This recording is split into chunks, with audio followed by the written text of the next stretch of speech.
Good morning, Brushfire family. Oh, truth and facts only matter to reasonable people. Brian Dawson with First Blood this morning. And guys, frankly, I'm not entirely certain what I want to talk about today. That's why I got the generic thumbnail up there. But I know that I don't want to talk about the the war stuff going on in the Middle East because I'm just tired of them. So maybe you guys have some good ideas. Go ahead and start posting stuff in the chat and let's see what we come up with.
All right, good morning, everybody. Good morning. Oh, something's up. I know what happened. I was watching Alex and Danny. That's what happened. So let me fix that real quick. Whoops. So let me. There we go. Okay. Sorry about that. It it does happen. Okay. Uh oh. Let's see. So I'm looking at the chat over here. Good morning, guys. Smile, you're on YouTube. You are also on YouTube. And hello to you and good morning. Welcome to the show. Brian Dawson had First Blood this morning. I'll say good morning to Trish and Scrimshaw Rose. Good morning. Sergeant Major's with us. Good morning, old man. Pitt Danny joins us as well. And Smile, you're on YouTube. And there's my mother. Good morning, Ma.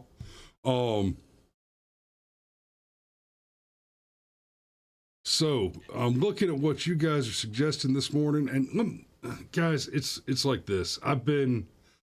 I've been looking at Twitter a little bit this morning to see, kind of what people are talking about, and it's all just like, here's the basic feed. You got Styx, Hexenhammer. I don't care what Israel and Palestine and their various regional proxies and allies do to one another. I generally agree with that.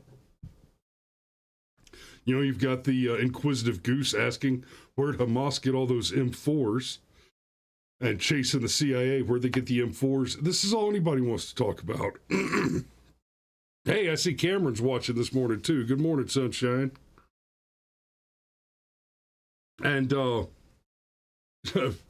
Carmine Sabia phone call I just got from someone who works with a diplomat frightened me, and not many things frighten me.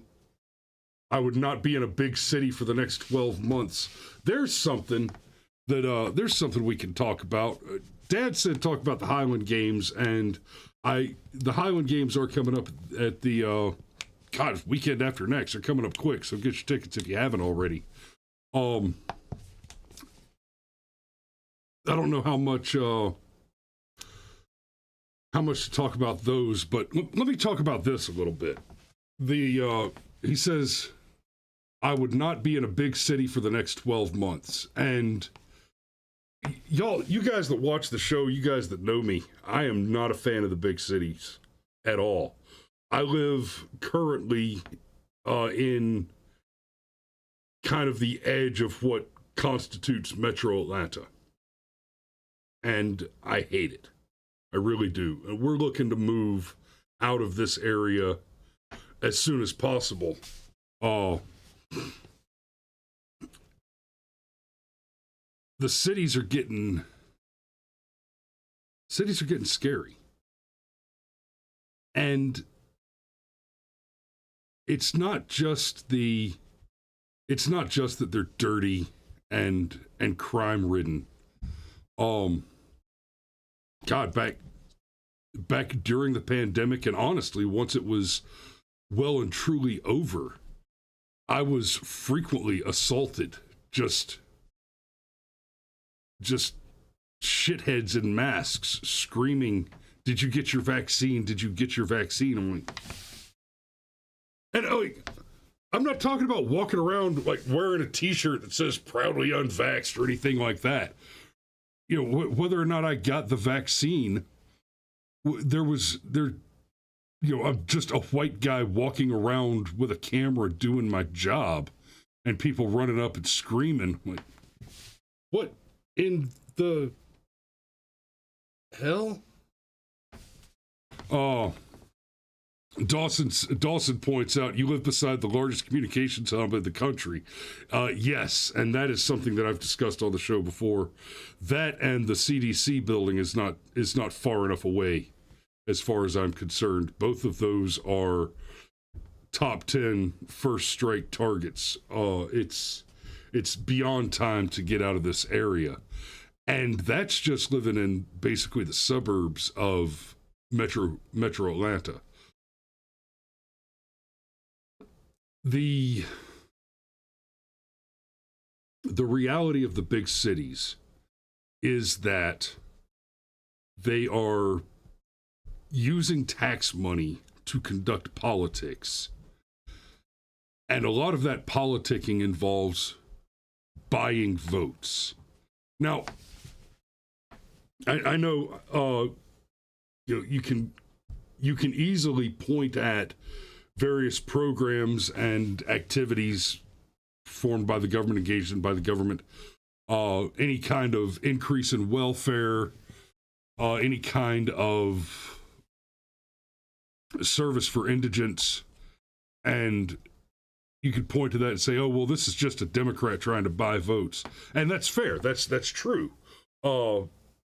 Even come election time, when notoriously in Georgia especially, but in the South generally, the Democrats are notorious for getting tour buses.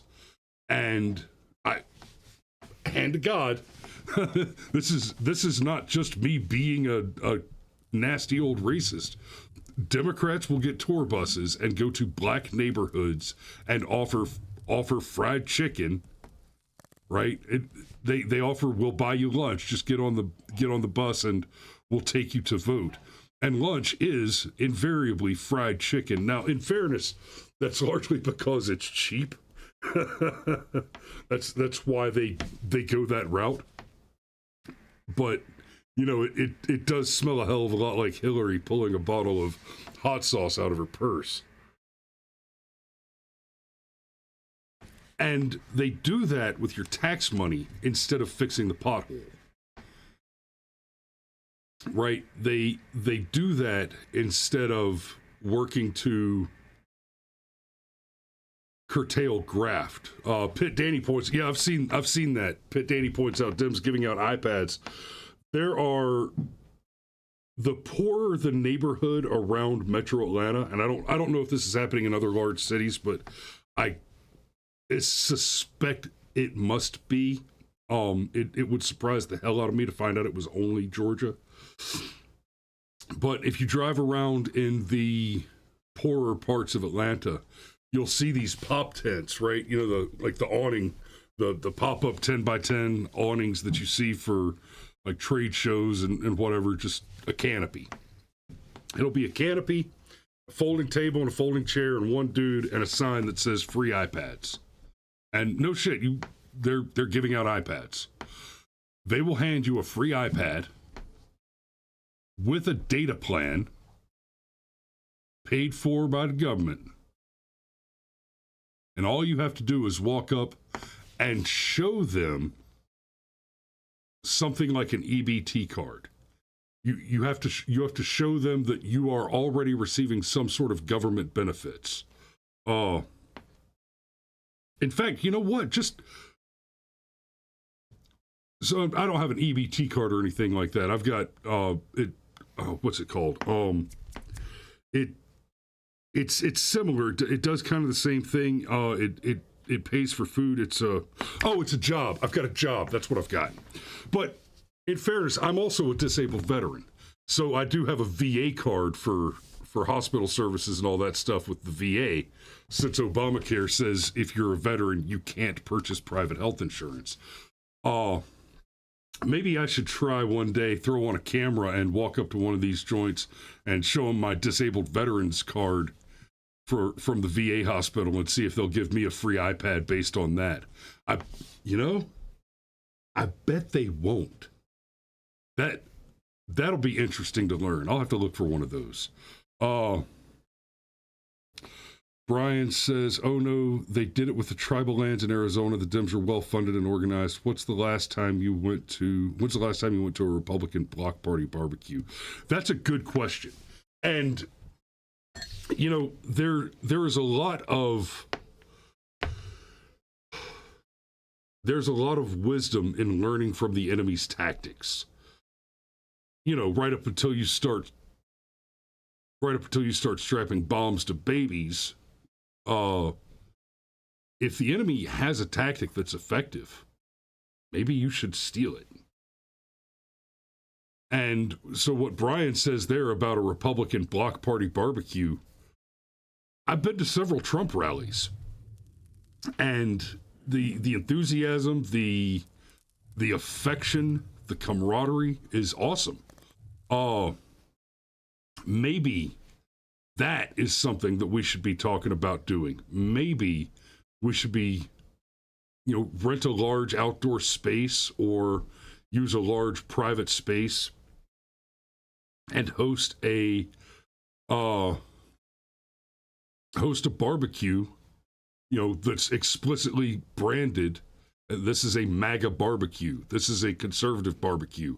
This is a family values barbecue. And hell, if that might be a great way to do it. Now, I would also say that such a thing would not be dissimilar to a large church function, assuming you're not going to a church that's been corrupted. And wow, this is its own whole rabbit hole. How do you know if your church has been corrupted? Well, there's an oddity for the clergy. They're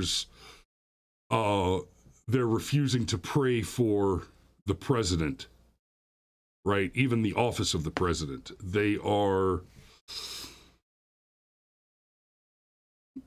supporting things that you personally and by faith cannot bring yourself to support. They're actively preaching the politics of pro-abortion activity from the pulpit, which is a thing that's happening. Those are the signs that your church has been corrupted. And I'm sad to say that that number is on the rise, not the decline. But it also seems anecdotally that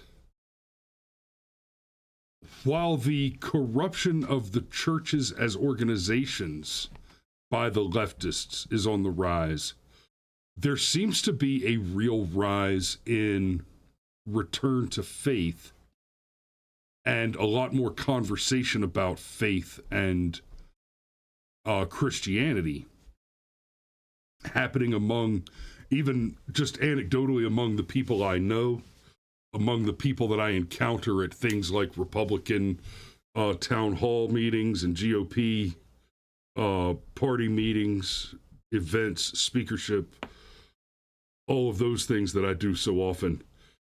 And that honestly, that heartens me. I've talked about faith and religion on the show many, many times in the past and made the case that Christianity is the correct religion for America and that it's better for America generally than Judaism or Islam, those being the other two primary monotheistic religions. And I might have a personal preference that lends a little differently because I'm not a big fan philosophically, morally, of the concept of absolution. But by and large, it is superior to the masses. And at the end of the day, a nation without faith is a very, very dangerous thing.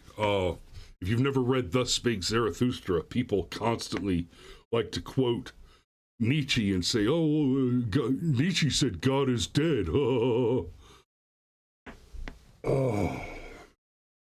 Yes, he did. But that's not even the whole sentence. He said, God is dead and we have killed him. How can we ever wash the blood from our hands? He went on to describe a world where faith was eliminated by secular pseudo-moralization and predicted, correctly by the way, that the result would be something like communism, which he described before it was a named and recognized philosophy. He described communism and what it would be that replaced faith with secular moralism, and correctly predicted that it would be a massacre. It would result almost immediately, which it did and has repeatedly over time, in the deaths of millions and millions of people. Sergeant Major says he wants to have somebody do a wedding on the pontoon boat and then kick everybody overboard to baptize them. Now that old man would be an event. So I guess the thrust of the show this morning is, follow my lead. I'm in progress now. Move the hell out, away from the big cities. And when I say the big cities, I mean get out of the suburbs too, because it will not be long before a large city near you experiences riot conditions, looting, burning, violence, and all the things that Democrats do. and that will spill out into your suburbs. Go to the country, get some chickens, and maybe study up on pressure canning, because you can't just put tomatoes in a jar. Now, that, and I hate to do it, but I'm going to go ahead and cut the show short, in large part because I didn't wake up until 6:30 this morning. So thanks for watching this morning, guys. If you haven't already hit the like and share button, do please go ahead and subscribe. We look forward to seeing you tomorrow. And yeah, I want you to be safe out there, and take my advice to heart. Move the hell out of the big cities. Be good, guys. See you in the morning.